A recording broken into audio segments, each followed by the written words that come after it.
আবু জাহেল আবু লাহাব নবীর বিরুদ্ধে অপপ্রচার করছে পাগল পাগল কইয়া। আরে পাগল দেখার জন্য এখন মানুষ দলে দলে দলে দলে খানায় কাবার সামনে গিয়া হাজির হয়ে গেছে। খানায় কাবার সামনে যখন হাজির হয়েছে, আরে নবীজির চেহারা মুবারকের মধ্যে যখন তাদের চেহারা পড়ছে, আল্লাহর হাবিবের চেহারা কত সুন্দর আমি কেমনে ওয়াসফিরা বোঝাবো। যার চেহারার দিকে তাকাইলে কিদা নিবারণ হয়ে যেত, যার চেহারার দিকে তাকাইলে ক্লান্তি দূর হয়ে যেত।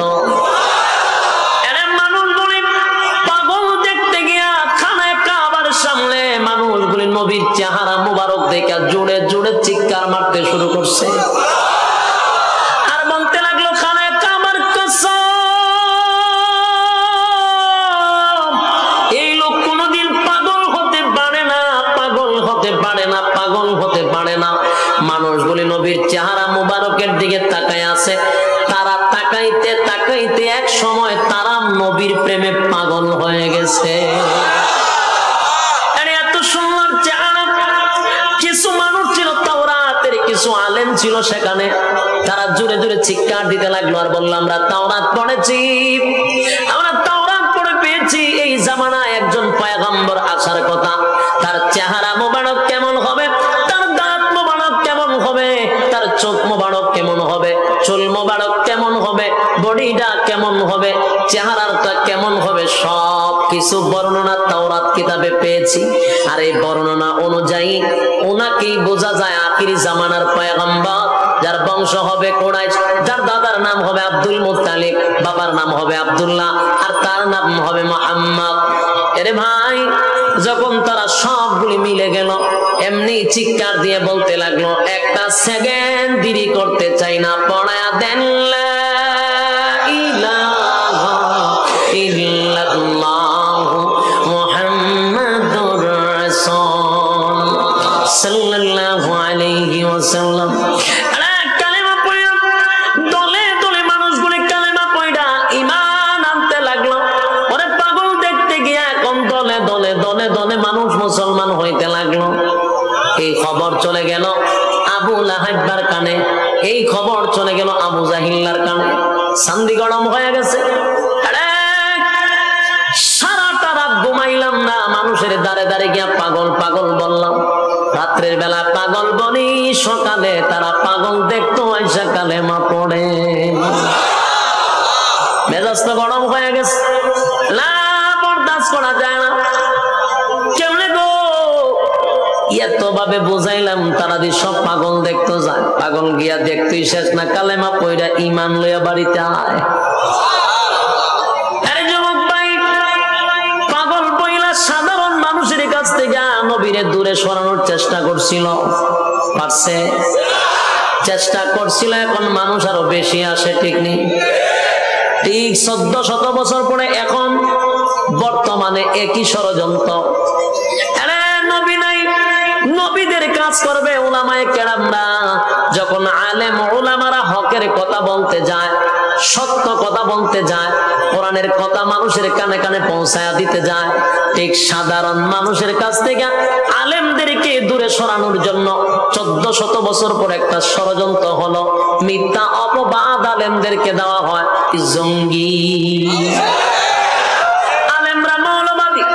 আপনি একটু প্রেক্ষাপটে মিলান, 1400 বছর আগে আল্লাহর হাবিবকে সাধারণ মানুষের কাছ থেকে দূরে সরানোর জন্য রাসূলের নাম দিছে পাগল, অসুস্থ। কেন রে?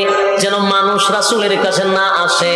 আর 1400 বছর পরে আলেমদের নাম দিছে জঙ্গি মৌলবাদী, যেন সাধারণ মানুষ আমাদের কাছে না আসে। বলুন না, নবীরে পাগল বইলা আটকাইতে পারছে? 1400 বছর পরে আমাদেরকে জঙ্গি বইলা সাধারণ মানুষের কাছ থেকে আমরা দূরে সরাইতে পারছে? না না, বরং ইতিহাস সাক্ষী হয়ে থাকবে, যত বিরোধিতা যেই সালে করছে অত বেশি উলামায়ে কেরামদের কাছে শ্রোতা আসছে, তত জনসমুদ্র হয়। ঠিক কিনা বলেন? যত বিরোধিতা তত জনসমুদ্র। জোরে কোন ঠিক নেই? রাসূলও সাধারণ মানুষের কাছ থেকে দূরে সরানোর চেষ্টা করছিল, কিন্তু পারে নাই। কারণ মানুষ তো ব্যক্তির আকর্ষণে যায় না, যায় কোরআনের আকর্ষণে। আপনারা যেখানে আসছেন এটা কি কোনো ব্যক্তির আকর্ষণে না, কোরআনের আকর্ষণে। আরে যুবক ভাই, কথাগুলি দিলের কান লাগায় শুনেন। আল্লাহর হাবিবের পিছনে তারা লাগলো, কিন্তু এমন ভাবে লাগছে দেখা যায় যত বিরোধিতা করে দিন তত প্রচার হয়। আবু জাহিল্লার মাথা কিন্তু পুরা গরম। আর আবু জাহেল রাত্রের বেলায় মানুষের দ্বারে দ্বারে গিয়া রাসূলের বিরুদ্ধে অপপ্রচার যদিও করত, মাঝে মধ্যে রাত্রের বেলায় নবীর কোরআন তেলাওয়াত লগাইয়া লগাইয়া শুনত। তখনকার আবু জাহেল কোরআন শুনত, কিন্তু এখনকার আবু জাহেলরা শুনেও না, শুনতেও দিতে চায় না। তখনকার আবু জাহেল রাত্রের বেলা কোরআন শুনতে যাইত, তার সাথের মানুষ জিগায়, রে বাটপার তুই নামটার বিরোধিতা করছ মুহাম্মদের, তুই এখন কোরআন শুনতে আইছ কা? তো ভাই, যদি মুহাম্মদের কোরআন তেলাওয়াত না শুনি রাত্রে ঘুম আসে না,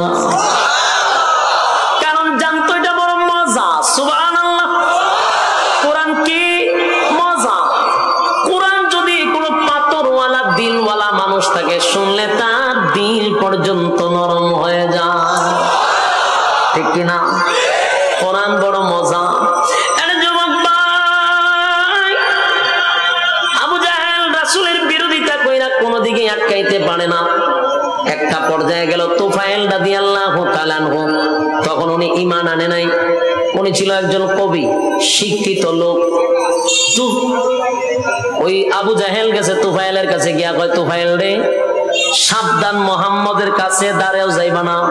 তুমি শিক্ষিত মানুষ, কবি মানুষ, মুহাম্মদ মন্ত্র পড়লে মানুষ পাগল হয়ে যায়। নাউজুবিল্লাহ। ওই যে কোরআন পড়ে, সাবধান, মুহাম্মদের কাছে দাঁড়াও যাইবা না। তোমারা যদি পাগল করে তাহলে আমরা পাবো কোথায়? বলে হ, কথা তো ঠিক। খানের মধ্যে কাপড় দিয়ে রাখছে। তুফাইল রাদিয়াল্লাহু তাআলা বলেন, আমি শোনার পরে ভয়ে কাপড় দিয়ে রাখছি কানের ভিতরে, যেন ও জানতে আমার কানের ভিতরে কোরআন না ঢুকে। বলুন, হেদায়েতের মালিক কে? আরো জোরে। হেদায়েতের মালিক হলো আল্লাহ। কাপড় তুলা দিয়া খানের ভিতরে জিয়া রাখছে, রাস্তা দিয়া যা খানের মধ্যে দূরে রাখে, যেন মুহাম্মদের কোরআন তেলাওয়াত তার খানের ভিতরে না ঢুকে। মানে আবু জাহেল ভয় দেখাইছে, কোরআন শুনলে কিন্তু তোমার জাদু করে নেব। তুফাইল রাদিয়াল্লাহু তাআলা আনহুর কপালে তো হেদায়েত ছিল, উনি রাস্তা দিয়ে যাইতেছে, আর রাসূল খানায় কাবার সামনে বসে বসে কোরআন তেলাওয়াত করতেছে। সেই কোরআন তেলাওয়াত করতেছে, আর ও জানতেই তার কাপড়ের নিচে দিয়া আওয়াজ বেদ করে ভিতরে ঢুকে গেছে।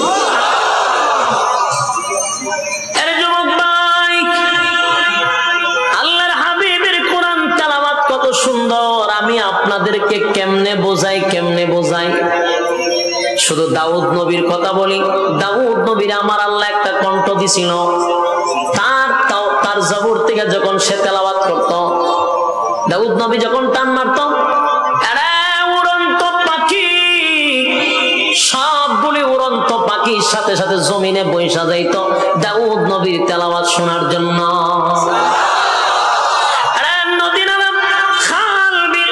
সমুদ্রের মাছগুলি লাফাইতে থাকতো দাউদ নবীর তেলাওয়াত শোনার জন্য।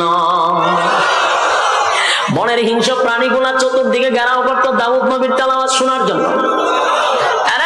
দাউদ নবীর কণ্ঠ যদি এত সুন্দর হয় গো, সমস্ত নবীকুলের সম্রাট আল্লাহর পরে যার সম্মান, সেই নবীর কণ্ঠটা কত সুন্দর হবে।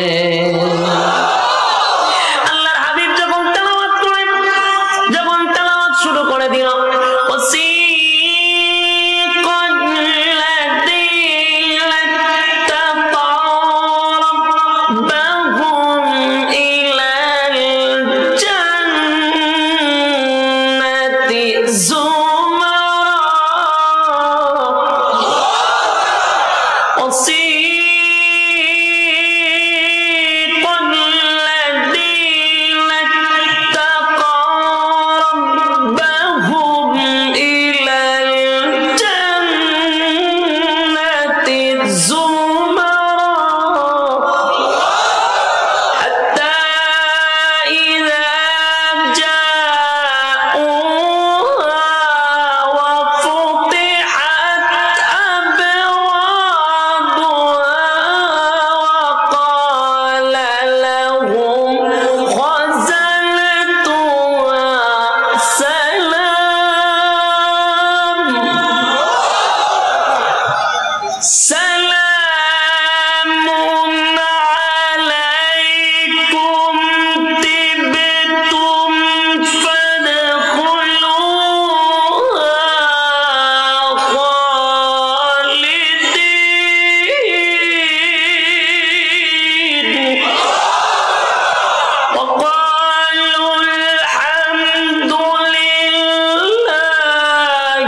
রাসূল তেলাওয়াত করতেছেন, তুফাইল রাদিয়াল্লাহু তাআলা কান দিয়া কোরআন তেলাওয়াত ঢুকতেছে। সুবহানাল্লাহ। যেই খালি কান দিয়া ঢুকছে জায়গা দাঁড়ায় গেছে, দাঁড়ায়া চতুর্দিকে তাকাইতেছে, কারণ জীবনে কোনোদিন এমন কণ্ঠের তেলাওয়াত আর শুনে নাই, এমন মজাও কোনোদিন পায় নাই। আর উনি তো শিক্ষিত মানুষ, রাসূল পড়তেছে আর উনি অর্থগুলি বুঝতেছে, আর জাগাত দাঁড়ায়া বলতেছে, কোনো মিউজিক নাই, বাজনা নাই, এত মজা, এত মজা, কিসের আওয়াজ, সুবহানাল্লাহ, মজা পাইতেছে। আর উনি অর্থগুলা বুঝতেছে, মজা পাইয়া লিছে তো, কান থেকে তুলা বাই করে লিছে, বাই করে কোরআন তেলাওয়াত শুনতেছে। শুনতে শুনতে আস্তে আস্তে আগায়, আগাইতে আগাইতে আমার রাসূলের সামনে গিয়ে হার হয়ে গেছে।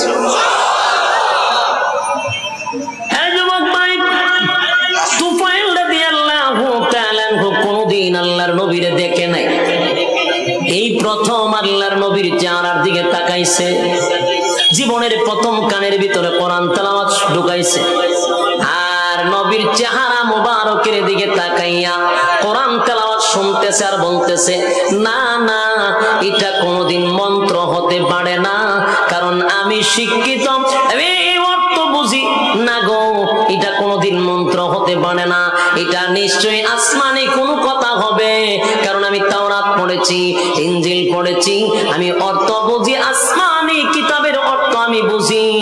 আর যার চেহারার দিকে তাকায় আছি, উনি সাধারণ কোন মানব না, উনি আল্লাহর পাঠানো কোন পয়গম্বর।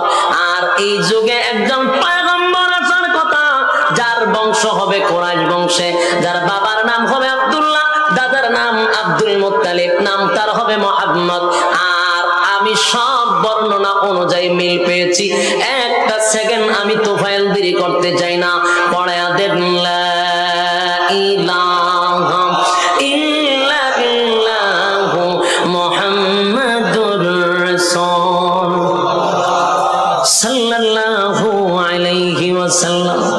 আরে যুবক ভাই, আবু জাহেল, আবু লাহাব রাসূলের বিরুদ্ধে অপপ্রচার শুরু করছে, কিন্তু মানুষ পাগল দেখতে আইসা কালেমা পয়রা ঈমান আনে।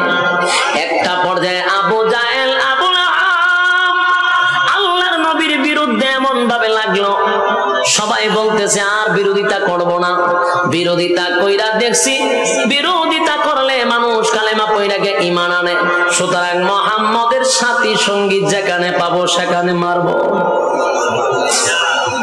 কিন্তু আবু তালেবের জন্য আল্লাহ নবীর শরীরের মধ্যে টাচ করতে পারে না, কারণ আবু তালেব ছিল তখনকার যুগের সবচেয়ে বড় একজন সর্দার, সবার থেকে পাওয়ার ছিল আবু তালেবের বেশি। আর সেই আবু তালেব আমার নবীর কলিজার থেকে বেশি ভালোবাসত। আবু তালেবের জন্য আল্লাহ নবীর শরীরে আঘাত করতে পারে না, এই জন্য সবাই বিচার দায়ের করছে আবু তালেবের কাছে, আবু তালেব গো, তোমার বাতিদারে তুমি সামলাও, তোমার বাতিদা বাপ দাদার ধর্মের মধ্যে চুনকালি মারতেছে, তোমার বাতিজারে বলো এই রকম ধর্ম প্রচার করা বন্ধ করার জন্য, তুমি যদি না পারো রে আমাদের হাতে ছেড়ে দাও, আমরা তোমার বাতিজারে সাইজ করব না। আউযুবিল্লাহ। আবু তালেব বলেন, আরে সর্দারেরা শুন, আমার বাতিজার ধর্ম আমি গ্রহণ করব না, কথা ঠিক, কিন্তু আমার বাতিজার উপরে টাচ করার মতো শক্তি মক্কা নগরীতে এমন কারো হয় নাই। আবু তালেব যতদিন বেঁচে ছিল ঠিক ততদিন আল্লাহর হাবিবের শরীরে টাচ করার কেউ সাহস পায় নাই। কিন্তু আবু তালেব কালেমা পড়ে নাই, কালেমা পড়ে নাই। যুবক ভাইরা আমার, দুইটা পার্থক্য আমি বুঝাইতে চাই। আবু লাহাব রাসূলের বিরোধিতা করছে সব সময়, যার বিরুদ্ধে কমপ্লিট একটা সূরা আল্লাহ নাজিল করছে, তাব্বাত ইয়াদা আবি লাহাবি ওয়া তাব্বা। আবু লাহাবের বিরুদ্ধে আল্লাহ কমপ্লিট একটা সূরা নাজিল করছে। সেই আবু লাহাব নবীর আপন চাচা, বিরোধিতা করছে জনম্ব। আর রাসূলের আপন চাচার একজন হলেন আবু তালেব। যিনি রাসূলকে কলিজার থেকে বেশি ভালোবাসতেন। একদিন নয়, 2 দিন নয়, কিতাবে আসছে 45 বছরের উপরে আমার নবীরে লালন পালন করছে। যুবক ভাইরা আমার, বৃদ্ধ বাবারা, বলুন তো দেখি আপনার সন্তানরা আপনি কয় বছর লালন পালন করেন? কিন্তু আমার নবীরে আবু তালেব 50 বছরের মতো লালন পালন করছে। জোরে জোরে কম সুবহান। এত মহব্বতের চাচা, এত মায়ার চাচা, এত মহব্বতের চাচা, সেই চাচা নবীরে কলিজার থেকে ভালোবাসতো। আল্লাহর নবীর সামনে একদিন দাঁড়ায় বলেন, ভাতিজা রে, কেউ যদি তোমার বিরুদ্ধে কথা বলতে যায়, কেউ যদি তোমার বাধা দেয়, আমি আবু তালেবের তরবারি দিয়া তার ফয়সালা সর্বপ্রথম করব। কারণ ভাতিজা, আমি তোমারে আমার জানের চেয়েও বেশি ভালোবাসি। বলুন, আবু তালেব কিসের মতো ভালোবাসতো? জানের চেয়েও। আর আল্লাহর নবী বলেন, লা ইউমিনু আহাদুকুম হাত্তা ইয়াকুনা আহাব্বা ইলাইহি মিন ওয়ালিদিহি ওয়া ওয়ালাদিহি ওয়ান নাসি আজমাইন। নবীজি ঘোষণা দিলেন, যতক্ষণ না পর্যন্ত তোমরা নিজের জানের চেয়েও বেশি, স্ত্রী পুত্র সন্তানের চেয়ে বেশি, জীবনের চেয়েও বেশি আমি নবীরে ভালো না বাসবা, ততক্ষণ না পর্যন্ত তুমি মুমিন হতে পারবা না। তাহলে এই হাদিস দ্বারা প্রমাণ হয় আবু তালেব আল্লাহর নবীরে জানের চেয়েও বেশি ভালোবাসতো।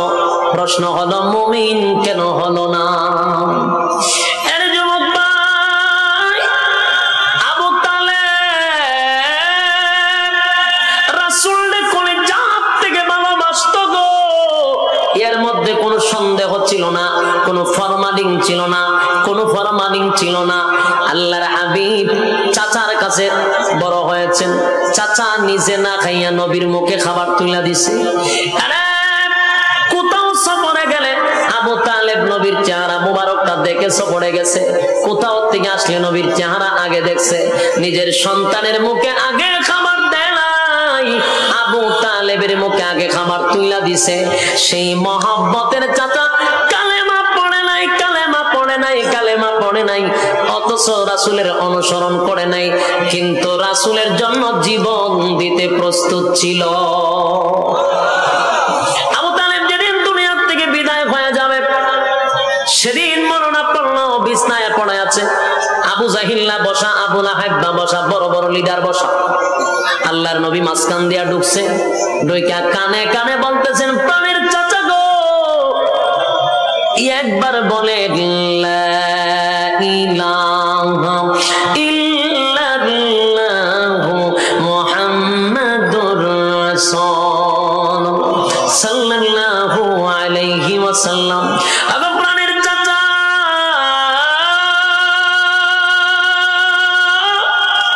একবার শুধু আমার সঙ্গে পড়েন গো, লা ইলাহা ইল্লাল্লাহ, নেই কোনো মাবুদ এক আল্লাহ ছাড়া, মুহাম্মাদুর রাসূলুল্লাহ, আমি আল্লাহর বান্দা এবং রাসূল, এতটুকু শুধু স্বীকার করেন।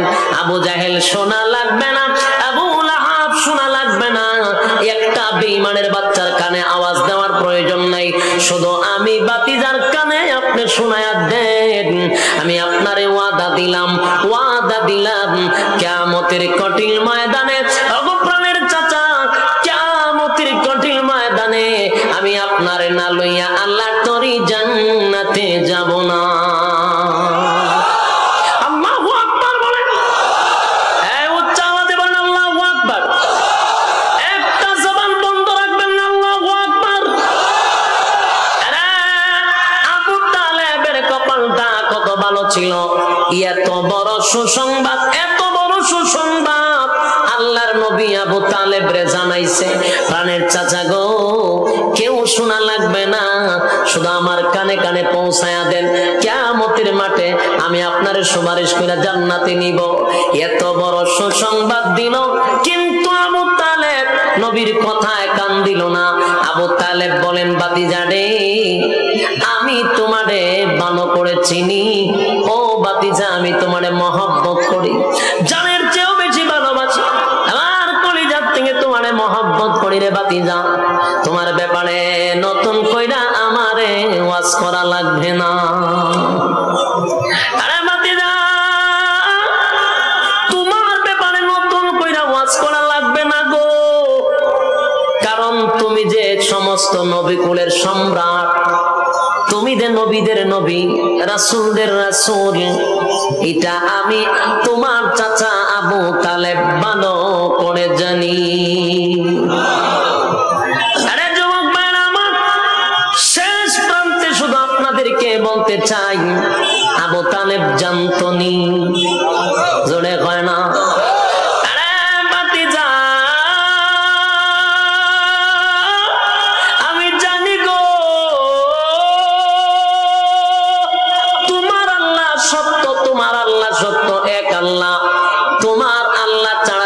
কোনো খোদা নাই, এটা আমি বিশ্বাস করি। আমি জানি তোমার মালিক একজন, আর এই ব্যাপারে কোনো সন্দেহ নাই। ভাতিজা, এটা আমি জানি, জানার মধ্যে কোনো ধরনের কমতি নাই। এবার ডাক দে আমার ভাতিজা, এখানেই শুধু জানা শেষ নয়, আমি আরো জানি, আরো জানি, আরো জানি। তোমার পবিত্র কোরআন, এটা যে আসমানি কিতাব, আল্লাহর কালাম, দুনিয়ার কোন মানুষের বানানো নয়, এটা যে আল্লাহর কালাম। আমি আবু তালেব এটা জানি। আরে ভাতিজা, এখানে শেষ না, তোমার কালেমা পড়লে, তোমার কালেমা পড়লে আমি চিরস্থায়ী জান্নাতে যাব, সেটাও তো আমি জানি।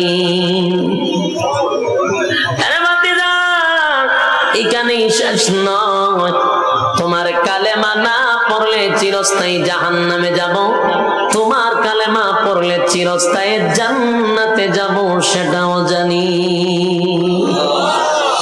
আরে যুবক ভাই, বলুন না, আবু তালেবের জানার কিছু বাকি ছিল? কথা হয় না? না, আবু তালেবের জানার কিছু বাকি ছিল না। আবু তালেব সব জানতো, সব জানতো। জানার পরেও আবু তালেব রাসূলকে বলে, ভাতিজা রে, তোমারে কলিজার থেকে ভালোবাসি, তোমারে আমি মহব্বত করি, সবচেয়ে বেশি ভালোবাসি, কিন্তু তোমার কালেমা আমি পড়তে পারবো না, বাপ দাদার ধর্মের মধ্যে সুনকালি মারতে পারবো না, আর আমি যদি মারা যাই, ওই দেখ আবু জাহিল আবু লাহাব বসা, সারাটা জীবন আমারে মানুষ মিথ্যা অপবাদ দিবে। বাপ দাদার ধর্মের মধ্যে সুনকালি মারছি, ভাতিজার ধর্ম গ্রহণ কইরা মরছি, সেই অপবাদ আমি বরদাস্ত করতে পারবো না। এই জন্য জেনে শুনে জাহান্নামটাই বেছে নিলাম। নাউজুবিল্লাহ কি মাহফিলের পড়ে? ভালো করে খেয়াল রাখবেন, আলোচ্য বিষয়ে বলেছিলাম হেদায়েত কে দেয়, আরো জোরে। আবু তালেব জানার কোনো বাকি ছিল না, আবু জাহিল্লার জানার বাকি ছিল না। ওই আবু লাহাবও অনেক কিছু জানতো। আবু লাহাব জানতো, যেদিন আল্লাহর হাবিব দুনিয়াতে পদার্পণ করেছিল, আবু লাহাব তার বান্দি আজাদ করে দিছিল। নবী যে নবী হবেন এটা আবু লাহাব বুঝতো, কিন্তু মানতো না। আবু লাহাব জানতো, মানতো না। আবু লাহাব যদি ভালো নবীরে না পাইতো, আবু লাহাব দুইটা ছেলে নবীর দুইটা মেয়ের দিয়া বিয়া করাইছে। এই ঘটনা শুনছে? নবীর দুইটা মেয়ে আবু লাহাব দুই ছেলের কাছে বিয়া দিছিল। ভালো সম্পর্ক ছিল, চাচাও সম্পর্ক ছিল, বিয়াও ছিল। সম্পর্ক ভালো ছিল, কিন্তু স্বার্থের জন্য, চেয়ারের জন্য, ক্ষমতার জন্য জানার পরেও মানছে না। আবু তালেব বলেন, ভাতিজা মহব্বত করি, কালেমা পড়তে পারবো না। আল্লাহর নবী এই কথা শোনার সাথে সাথে চোখ দিয়া পানি ছেড়া দিছে। আমার নবীর চোখ দিয়া পানি পড়ে, কান্দে। নবীজি কান্না শুরু করে দিয়েছে। নবীজি কান্দে, আরে প্রাণের চাচা,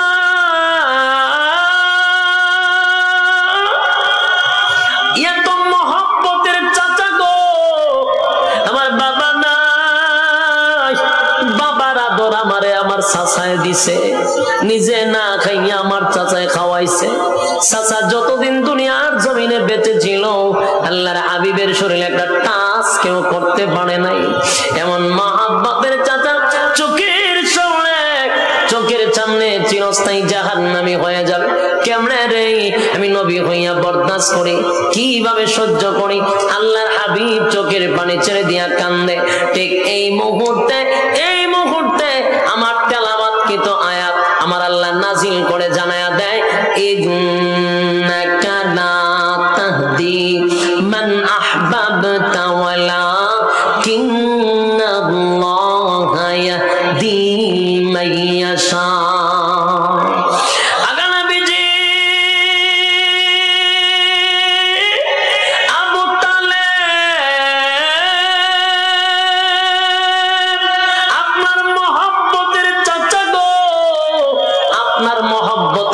মহব্বতের চাচা, কলিজার টুকরা চাচা, কিন্তু আপনার মহব্বতের চাচা হতে পারে গো নবী, কিন্তু আপনি চাইলেই আপনার চাচারে হেদায়েত দিতে পারেন না। হেদায়েত কার হাতে? আল্লাহ বলেন নবী গো মহব্বতের হতে পারে, এই জন্য ভাববেন না আপনি হেদায়েত দিতে পারবেন, কারণ আমি আল্লাহ আপনার হাতে হেদায়েতের চাবি দেই নাই। নবীজি যত পয়গম্বর নবী রাসূল দুনিয়াতে পাঠাইছি কাউরে হেদায়েতের মালিক বানায়া পাঠাইছি না। প্রত্যেক নবীরে পাঠাইছি হেদায়েতের রাস্তাটা দেখায়া দেওয়ার জন্য। নবীরা কি হেদায়েত দেওয়ার জন্য পাঠাইছে না রাস্তা দেখাইবার লাগি? আরে রাস্তা দেখানোর জন্য পাঠাইছি। আপনি কানলেও কাম হবে না, তাই আপনি কান্দেন না। আবু তালেব রে আমি হেদায়েত দিব না, কারণ হেদায়েতের মালিক আমি। আপনার কাজ হলো ওয়াজ করা, আপনি ওয়াজ করছেন, আপনি রাস্তা দেখায়া দিছেন। সিদ্ধান্ত আমি আল্লাহর, হেদায়েত দিব কি দিব না এটা আমি আল্লাহর একক সিদ্ধান্ত। এটা কার সিদ্ধান্ত? আমি আল্লাহর একক সিদ্ধান্ত। হেদায়েত দিব কি দিব না আমি আল্লাহর একক সিদ্ধান্ত। তবে আমি আল্লাহর সিদ্ধান্ত হলো গো আবু তালেব রে হেদায়েত দিব না। যুবক ভাইরা আমার একটা প্রশ্ন এখানে থেকে যায়, আল্লাহর নবী আবু তালেব ভালোবাসত রে নিজের জীবনের চেয়েও বেশি, এটার মধ্যে সন্দেহ ছিল না। কলিজার থেকে ভালোবাসত। এত ভালোবাসা লইয়া জাহান্নামে কেন গেল? তার একটা কারণ ছিল, আবু তালেব ভালোবাসত ঠিক, মহব্বত করত ঠিক, সব ঠিক ছিল, কিন্তু ছিল না রাসূলের অনুসরণ। কি ছিল না? অনুসরণ ছিল না, অনুকরণ ছিল না। রাসূলের ইতাআত করত না, শুধু ভালোবাসার স্লোগান দিত। আবু তালেব নাই, কিন্তু আবু তালেবের ছেলেপেলা কিয়ামত পর্যন্ত থাকবে।